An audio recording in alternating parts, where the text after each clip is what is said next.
In this life we chose, boy. It's hard to make it, mama raised us on our own, boy. That love is sacred, my cousin's gonna mama own. That's karma, ain't it? Gotta pay for all my wrongs, boy. But I embrace it, in this life we chose, boy. It's hard to make it, mama raised us on our own, boy.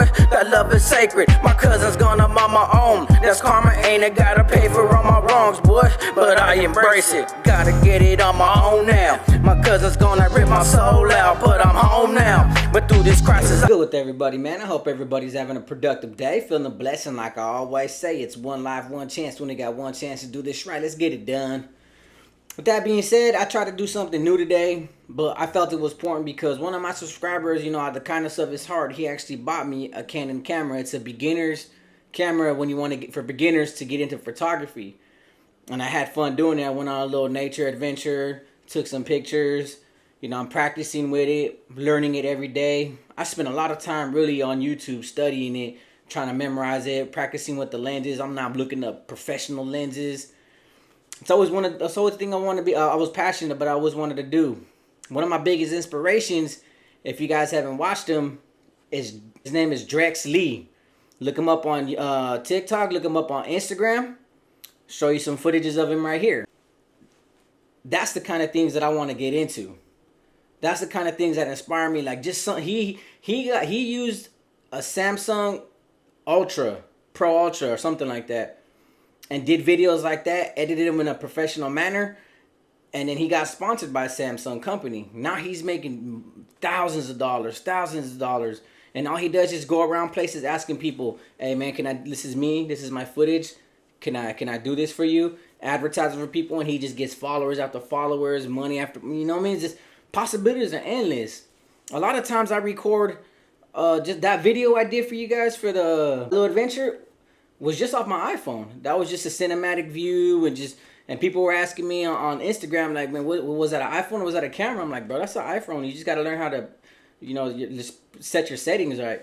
So, you know, I just wanted to give you a glimpse of that before I get into this video, man. Thank you to that subscriber that hooked me up, man. I appreciate it, and I won't take it for granted. So with that being said, let's get into the video. Hit that subscribe button, hit that like, always leave a comment. Let me know what you guys think in the comments. I know you guys are a big fan of YA stories, right? Alright, if you guys remember, for those that been to YA and know everything about YA, Nellis had got shut down. You know, an incident happened with a teacher, and I'm pretty sure what everybody knows what I'm talking about between her and some inmates. And they wound up shutting it down for other reasons. Nellis and then I think Paso was shut down. So I remember I was in, I just got to Preston, and I was in the orientation building. It was like way on top of the hill. I just can't remember what it was called. Pretty sure you guys remember what it was called, but this is the only one like by itself going towards Manzanita. It's way up there in the cliff. And obviously we fulfilled our 14-day policy. You know, we had to get down with some essays within 14 days. You know, a lot of us did our thing, but I remember there was 5 of us at the time. Skeeto was one of them from Woodland. Diablo from San Leandro was another one. I myself, and then there was 2 others. I can't remember their names. Honestly, I really can't remember their names. But one night we get notified that, you know, a bus is coming from Nellis. And mind you, there was already Southerners there. There was already homeboys there. We were like equally deep. You know what I mean? But me being arrogant coming out of NRCC, getting in a few fights, I remember telling Diablo, I was like, what's up, bro? Let's kick it off. He was like, what you trying to do? And we were laying on our bunks, and the bus was coming in at night after bedtime. They were just going to go to their bunks and go to sleep. And I was like, hey, bro, if there's 5 of them, there's 5 of us, bro. After that 5th one walks in, bro, let's go up. Let's go. Let's just kick it off. He was like, I'm down. We gave all the other homies a heads up on their bunks, and they were with it. Mind you, we didn't anticipate more coming. We were just like, if there's 5 of them, there's 5 of us, bro. So we're all laying on our bunks on our stomachs with our feet up, like doing a whole TikTok bunny trend. Bad bunny. Boom, one comes in. I'm like, well, that's one. We're all looking at each other on our bunks like little kids, like, oh, there's 2. There's 3. There's 4. You know, like Mr. Burns off The Simpsons. Into this thing. 5 gets off the bus, and I'm like, bro, let's kick it off, bro. We got to. We got even numbers. The part we messed up on is we didn't anticipate the fact that it was a bus coming from down south, that there wasn't just going to be 5. There's going to be a lot more. We weren't thinking that. We were just thinking 5 of them, 5 of us, make it even. Nope. 6, 7, 8, 9, 10, 11, 12. I was like, ooh, man, we didn't think this all the way through, did we? You know what I mean? We're all kids. So Diablo's like, hey, bro, what you want to do, though? And Diablo was the biggest one. He was chunky. He was like a little older than us, and he was taller than us. A lot of us were just like built like school kids, bro. There was nothing about us that was remotely even intimidating. We were just kids. And I remember telling myself, like, bro, I can't go out. I mean, you can't back down. I ain't trying to get drop level. I've been hearing about, people getting drop level on, bro. That's like bad way to live in YA is being drop level. Level is bad. That's like nothing coming status, nothing. And then everybody's going to do all type of extracurricular homo things, and I'm cool. No.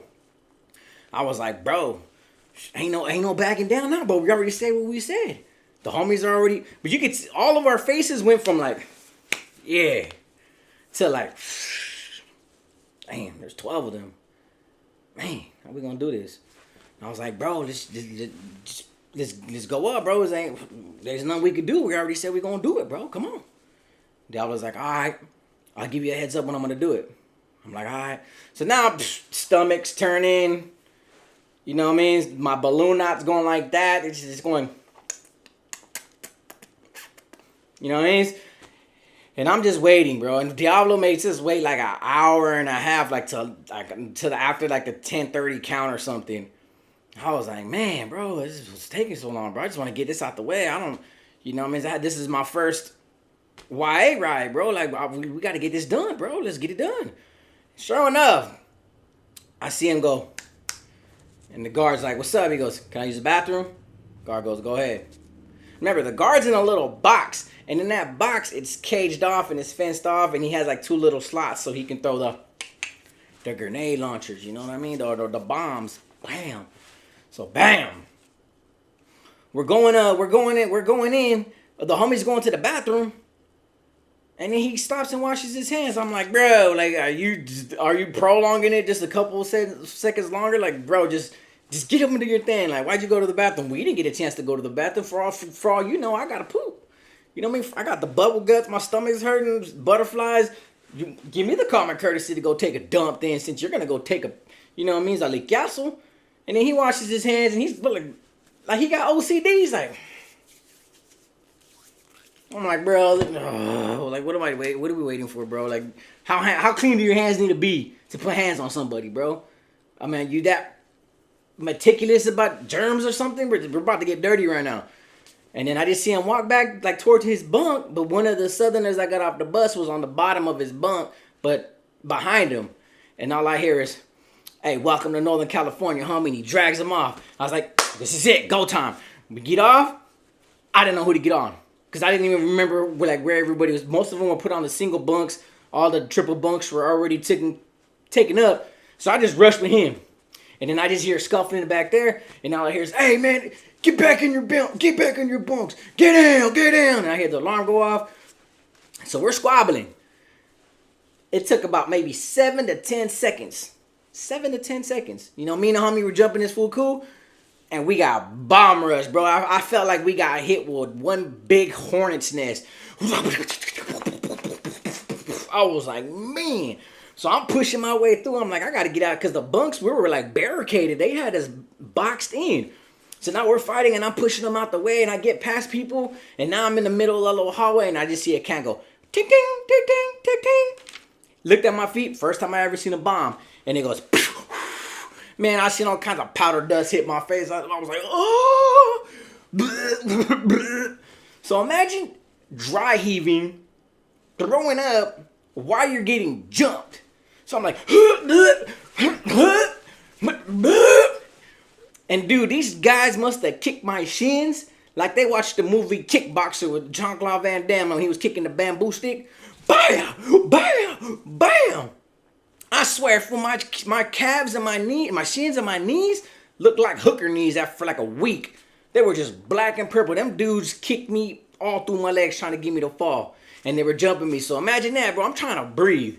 And then can after can after can's coming in. I'm just hearing, poof. There must have been like 3 or 4 guys on me. I got hit in my ear, bro. I remember my ear was leaking. It was all swollen. Looked like I had cauliflower on it. They're punching me and I'm punching back like, it was bad. They let off about 4 bombs. And then they all wind up going to the front. And then me and the homies were in the back. And the cops came and laid us down. Took us to medical. But here's the thing about YA. When you're in a riot in YA, they don't care that bombs went off. Everybody else is suffering. You're going to go suffer with them. So we're in our bunks underneath the covers. That's the only way you can breathe is when you're underneath the covers. Then, mind you, the blankets are wool. So they're itchy and they're hot. And we're burning up. I'm like, oh. It was bad, bro. I was turning purple underneath the blanket. My legs, man, I swear, bro, I felt like they were just dead sticks. Like it was so hard to walk. So we had us lay on our bunks for about 3 to 5 days, if I remember. No getting off our bunks. You can only ask to use the bathroom. So the next day, they open up the windows, they air everything out. So, but it's always the first day after the riot, like your eyes burn from all the smoke and the spray that's in the air. So you want to talk to the homie like, what's up, fool? What's up, fool? Hold on. Take a little couple minutes and you're like, what's up, fool? That was fun. Well, that's pretty much what happened. My very first one, NCYA, was in the orientation, and that's what you get. That's what I get, honestly, for anticipating, thinking, 5 of them, 5 of them, not realizing that, Southerners, even in YA, they come deep, bro. They come thick. And they's coming from down south where that was pretty much all them. That whole facility was all them, so I didn't think about like a whole bus full of them coming. I think, man, they're going to drop off a couple and we're going to squab it out. Quick little 5-on-5, man, let's make it even, win some, lose some kind of thing. Hell nah, man, they dropped off 12 of them, and 6 of them turned out to be Jet Li skills and just kicking my shins. And I was like, bro, that was the worst pain I ever been through, was getting kicked in my shin that many times, bro. And it was like back to back to back to back. And I was like, oh, you mother. Like, hit me in the face, bro. I could take a face hit. I wasn't used to getting kicked in my shins, bro. That thing kind of hurt. It really hurt. But that's what happened. Now, I remember afterwards when we all 5 of us got spread out to different buildings, but me and Diablo went to Hawthorne. And we went with the Hawthorne, and when we went to Hawthorne, it was like 5 of us against the Bloods, against the Crips, against the Whites, against the Southerners. They had Triple B13 and the Bulldogs, so it was like 5 of us against like 50, 60 people. And they were running backs on us all the time. Every other yard, we were like, there was 2 of us getting down behind the handball courts, or behind the blind spots in the back, like behind Evergreen or wherever the case may be. Like, we were squabbing tough. Can't say I won them all. but I can tell you one thing though. It sucks being outnumbered that much. And half the time that we were getting called out and we were fighting, we never knew why we were getting called out. It was just more or less like, hey, fool, we're going to get down, cuz. Hey, blood, let me catch you over here, blood. What's up, S? I need that. Come over here. And we're just like, you can't say no. That's drop level. Once you get drop level, even by the homies, bro, it's bad, bro. So I was like, I would fight so much. And I had delicate skin, bro. So every time you can flick me and I'd get bruised. So I would be coming out every time, even for the fights that I won, I would still come out with black eyes and busted lips and bruises on my face where it looked like I lost anyways, bro. So I was like, bro, no matter what I do, even if I come out win, I say I won, all I do got to say is like, no, you did not win. And I'm the one with all the bruises. I'll be like, well, what can I say? I had a pale skin, I had a fragile body. I was built like a hooker too, so I was just, all the way around, I was losing. But that was a funny story. Thought it was funny because they kicked me so much that I always told myself I would never fight somebody in my life and just kick their shins and kick them or trip them. Like, I like to go head up from the shoulders, bro. Let's just box it out. If you sleep me, if you beat me, I'm fine with that. You're not going to ruin my self-confidence because, you're going to lose a fight regardless. But when you kick me in my shin and you irritate me and you disallow me to walk properly, so you got me walking all like Mr. Penguin all day, like that made me mad. But I got to give it to them. Like, they all 12 of them didn't hesitate to get up. It took them 7 seconds to realize what was going on. I mean, I'm pretty sure they wanted to get off the bed and go to sleep and just go memes.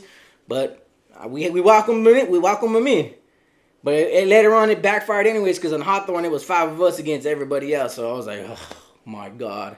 So, just wanted to share that YA story with you. Tomorrow, I'm going to drop one about that Selena's regiment squad with Johnny Magdaleno, because he was my bunkie in YA, and we actually kicked one off with him together. That's going to be a story for tomorrow. So, stay tuned for that one. With that being said, like I always say, it's one life, one chance. We only got one chance to do this right. Let's get it done. Peace.